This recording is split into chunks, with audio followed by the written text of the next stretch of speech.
नमस्कारम। आजकल दिल्ली के एक शिक्षक बहुत ही चर्चित हैं।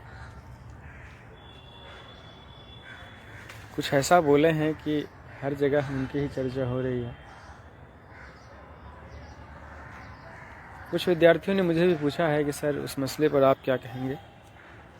नाम नहीं लूँगा उनका मैं, लेकिन अपकीर्ति से सभी को बचना चाहिए। आप ज्ञानी बनिए, आप बिजनेस कीजिए, ज्ञान का बिजनेस कीजिए, व्यापार कीजिए, सब कुछ कीजिए, कोई रोक टोक तो है नहीं। लेकिन आप ऐसे विषयों के साथ मत खेलिए जिस पे लोगों की श्रद्धा है, जिसको लेकर आज भी भारत के लोग जागरूक हैं, जिसको लेकर भारत है, भारतीयता है। तो मैं आपसे पूछता हूं कि क्या किसी को भारतीयता से खेलने का हक है? क्या भारत के आदर्श से खेलने का हक है?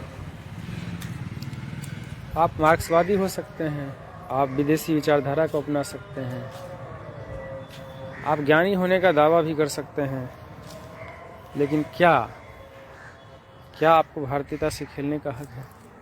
क्या दूसरों की भावनाओं से खेलने का हक है आपको? उत्तर है नहीं। राम, सीता, शिव, पार्वती क्या हैं? इस पर तो दिनकर जैसे विद्वान भी संस्कृति के 4 अध्याय में बहुत संभल कर लिखे हैं, और उनकी हिम्मत नहीं थी कि कुछ नकारात्मक लिखें। दिनकर भारत के उद्भट विद्वानों में से एक थे, हिंदी के महान जानकार।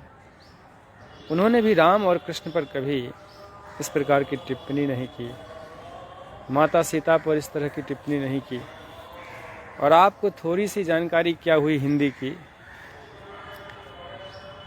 कि आप कोचिंग पढ़ाने लगे और कोचिंग पढ़ाते हुए आप भारत की अस्मिता, माता सीता पर टिप्पणी करने लगे।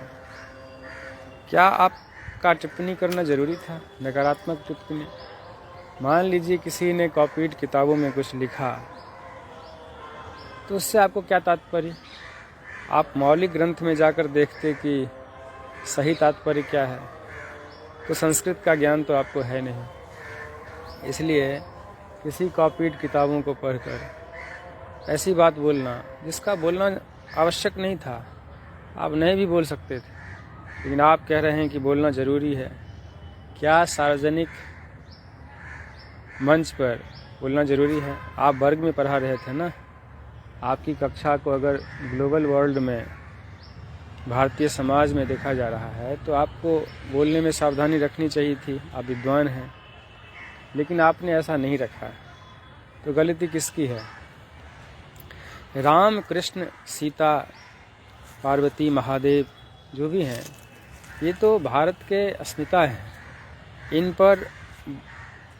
इन पर जब आप बोलते हैं तो इनके जो महान पक्ष हैं, जिससे राम को जाना जाता है, जिससे कृष्ण को जाना जाता है, जिससे सीता को जाना जाता है, जिससे पार्वती शिव को जाना जाता है, आपको उन बातों को भी रखना चाहिए। आप निगेटिव बात रखते हैं, पॉजिटिव बात नहीं रखते हैं। हम आपसे पूछते हैं, श्री राम माता कैकेयी को भी दोषी नहीं मानते हैं, माता सीता को भी दोषी नहीं मानते हैं। ये सब बातें भी हैं। राम भरत का आदर्श चरित्र है, ये भी है। और भी बहुत सारी सकारात्मक बातें हैं जो रामायण में है, राम के चरित्र में है, कृष्ण के चरित्र में है, शिव के चरित्र में है, पार्वती के चरित्र में है, सीता के चरित्र में है। आपकी दृष्टि केवल नकारात्मक पर क्यों जाती है? केवल नेगेटिव पर क्यों जाती है? भारतीय जो महापुरुष हैं या भारतीय जो देवी देवता हैं, उनको लेकर आप केवल नकारात्मक टिप्पणी क्यों करते हैं? कहीं सकारात्मक क्यों नहीं बोलते हैं? सकारात्मक भी तो बहुत कुछ है। तो इस स्थिति में यह एक षड्यंत्र लगता है, और षड्यंत्र होने के कारण लोगों को रास नहीं आती है, भारतीय लोगों को रास नहीं आती है, भारतीयता को रास नहीं आती है। और ऐसा प्रतीत होता है कि आप लोग किसी विदेशी एजेंडा का प्रचारक हैं, किसी विदेशी विचारधारा के प्रचारक हैं और भारत को मिटा देना चाहते हैं। ऐसी दुर्भावना क्यों? भारतीय पुराणों को लेकर, भारतीय धर्म ग्रंथों को लेकर, भारतीय महापुरुषों को लेकर ऐसी नकारात्मक दृष्टि क्यों? ऐसी नकारात्मक भावना क्यों? मुझे लगता है किसी भी विद्वान को इससे बचना चाहिए, अपकीर्ति से बचना चाहिए। नाम मैं नहीं लेना चाहूँगा, विद्वानों को अपकीर्ति से बचना चाहिए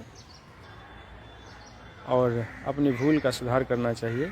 जनमानस से, भारतीयता से, भारत के लोगों से क्षमा मांगनी चाहिए अपनी ऐसी कथनी के लिए जो भारतीयता को, भारत के लोगों को और भारत के अस्मिता को ठेस पहुंचाती है।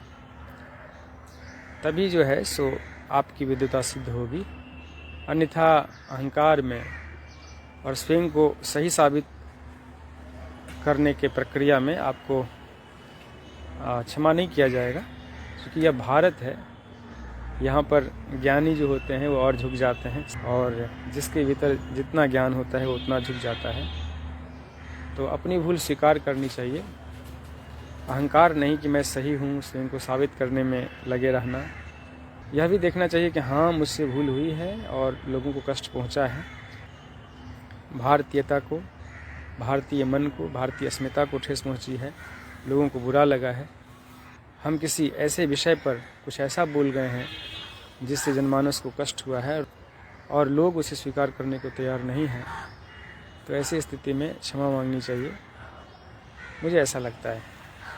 Thank you, all the best, जय श्री कृष्ण।